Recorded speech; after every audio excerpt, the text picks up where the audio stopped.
Trees collapsed with loud cracks as the flame devoured the forest like a beast unleashed. Smoke turned the sky black, and the one peaceful forest now looked like the hell itself had opened its gates.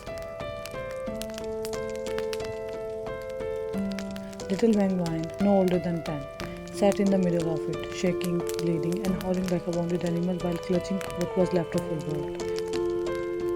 Her father, who had already took his last breath in her embrace. Blood soaked through his torn clothes and dripped down her arms. His eyes stared into nothing. His chest wasn't rising. His warmth had faded long ago. No, no, please. Her cries tore through the air like a dying scream. Dad, no. Wake up. Please, please. Shaking him hard, sobbing so violently she could barely breathe. Wake up. You're not. Shook her head violently as if she was losing her mind. You said you'd never leave me. Her tiny fingers gripped his shirt, her nails digging into his cold skin. Wake up. Please, please. She screamed until her throat burned, but he didn't move. He was gone. Her ears rang from the explosion that had shattered the nearby trees. Her pack warriors had fallen, their home destroyed. Through her tears, her eyes caught movement in the distance.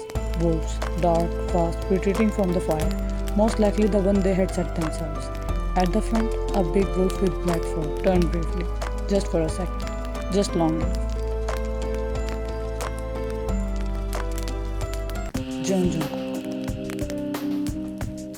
Her blurred eyes locked onto him.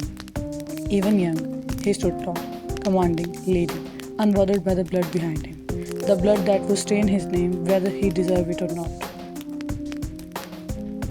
Vine's breath hissed. The world around her was falling apart. But she burned that image into her mind. That back, that wall, that outfit. Then suddenly she felt it. Hatred.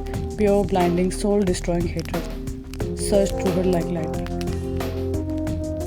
Her eyes shone red as she let out a scream so gut-wrenching the trees trembled. Tears spilled down her dirt-covered cheeks. Jeon Jungkook screamed so loud it scraped her throat dry. The name left her mouth like poison, but he didn't stop, didn't look back again. Just walked away with his pack, cold and hurtless as ever. You coward!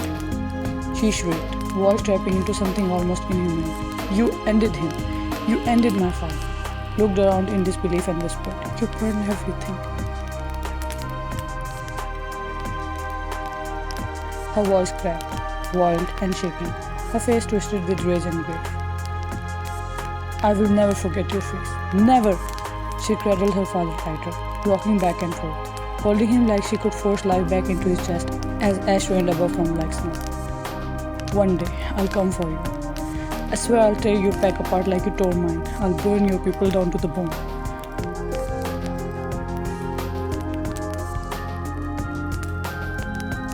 Her sobs broke her voice, but she still whispered a promise while walking at her burning world. You won't die, Cook. Shook her head side to side while her eyes spilled her pain. I'll make it slow. I'll make it hurt. Even if I have to sell my soul to the moon, I will end you. I'll end you with my own hands, Alpha June.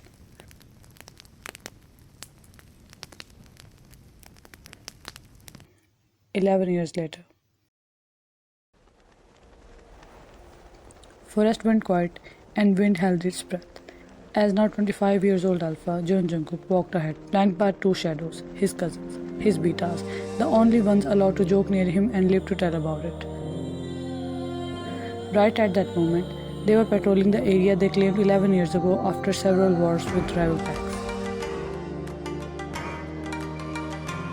Does no one else think this patrol is unnecessary? Sighed loudly, brushing a branch from his face. Nothing happened here once. Hitting Jimin's head from behind, the other one spoke. Focus.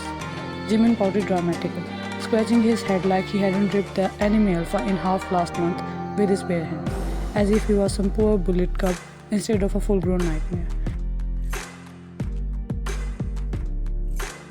Jungkook, meanwhile, hadn't said a word the entire patrol, although he was looking sharp and ready to start just for existing as always. But there was no lie in that whenever he entered any forest, it reminded him the day of his cursed youth. That forest, that fire, That little girl with red eyes, amidst of it all, holding a dead loved one, screaming his name like it was a curse sent straight to hell. He had heard her. He had felt her pain, like a dagger buried deep. But he never turned back. He couldn't.